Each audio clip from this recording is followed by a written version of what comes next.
This is the CMC Markets Connect Volatility Report. Again, no surprises to what has been dominating the agenda, with some remarkably high levels of volatility being recorded on select assets as the week gets underway. The dollar-ruble pair has become difficult to trade, and although it was being priced, one-day vol exceeded 700%, whilst even the one-month figure now sits close to 150%.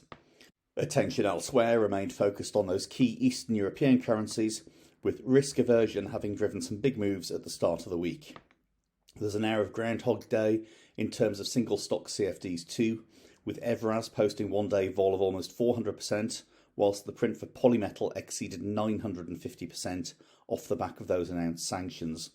Woes for these two companies in particular will continue as the week progresses, with both set to lose their positions in the FTSE 100 off the back of the falling market caps.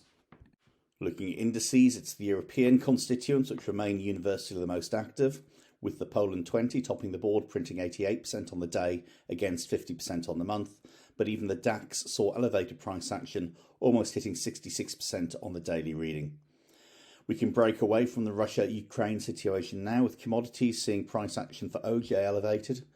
Earlier in the year, we saw citrus prices spike off the back of expected poor harvests in the US, and now there's news coming out of various parts of the Eastern Med that production here isn't expected to be so great this year either. As a result, one-day vol hit 115%, up from 81% on the month. Rounding off with cryptos, activity here is back to what would be considered normal, with many posting daily vol in excess of 100%.